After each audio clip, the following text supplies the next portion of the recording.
സ്നേഹമുള്ളവരെ, നമ്മുടെ പ്രിയ ബഹുമാനപ്പെട്ട ജോളി തപ്പലോടത്തച്ഛൻ്റെ സ്വർഗീയ യാത്രയുടെ ദിവസങ്ങളിലൂടെയാണ് നാം കടന്നു പോകുന്നത്. ഈ അവസരത്തിൽ എനിക്ക് നാട്ടിൽ ആയിരിക്കുവാൻ സാധിക്കാതിരുന്നതുകൊണ്ട് ഞാനിപ്പോൾ ബഹുമാനപ്പെട്ട ആൻ്റണി അറക്കലച്ഛൻ്റെ കൂടെ അയർലൻഡിലാണ്.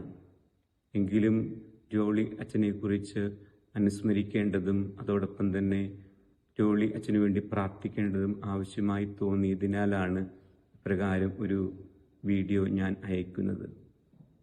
ബഹുമാനപ്പെട്ട ജോളി അച്ഛന് വേണ്ടി ഞാനും ആൻ്റണി അറക്കലച്ഛനും ഒരു കുർബാന അർപ്പിച്ച ശേഷമാണ് ഈ സന്ദേശം നിങ്ങൾക്കായിട്ട് നൽകുന്നത്. ബഹുമാനപ്പെട്ട ജോളി അച്ഛനെ എൻ്റെ ഡീക്കൻ മിനിസ്ട്രി കാലഘട്ടം മുതൽ ഞാൻ അറിയുന്നുണ്ട്.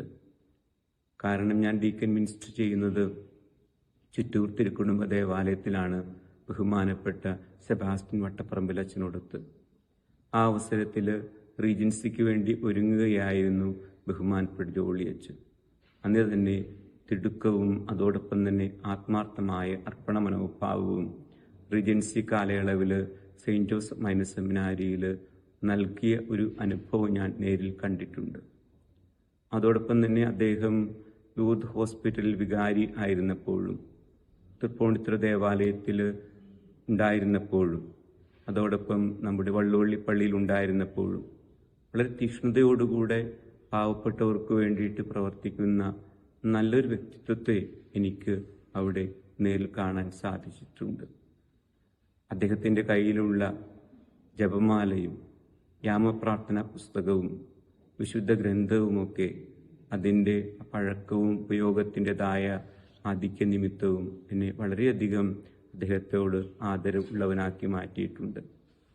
കർത്താവിനെ ബഹുമാനപ്പെട്ട ജോളിയച്ഛൻ നല്ല പുഷ്പത്തെ കർത്താവിൻ്റെ അൾത്താരയിലേക്ക് അലങ്കരിക്കുവാൻ എടുക്കുന്നത് പോലെയാണ് അദ്ദേഹത്തെയും സ്വർഗത്തിലേക്ക് എട്ടയും പെട്ടെന്ന് വിളിച്ചു കൊണ്ടുപോയത് എന്ന് ഞാൻ കരുതുന്നു. അദ്ദേഹം അവിടെ നിന്ന് നമ്മുടെ രൂപതയ്ക്ക് വേണ്ടിയും നമ്മുടെ ഓരോ ഇടവകയ്ക്ക് വേണ്ടിയും ദൈവജനത്തിനു വേണ്ടി പ്രാർത്ഥിക്കുമെന്ന് ഞാൻ വിശ്വസിക്കുന്നു. എൻ്റെ വ്യക്തിപരമായ പേരിലുള്ള അദ്ദേഹത്തിൻ്റെ ദുഃഖത്തോടെ ദേഹവിയോഗത്തിലുള്ള അനുശോചനം കുടുംബത്തെയും അതോടൊപ്പം തന്നെ അതിരൂപതയിലെ ഓരോ വൈദികരെയും അതോടൊപ്പം ദൈവജനത്തെയും ഞാൻ അറിയിക്കുന്നു.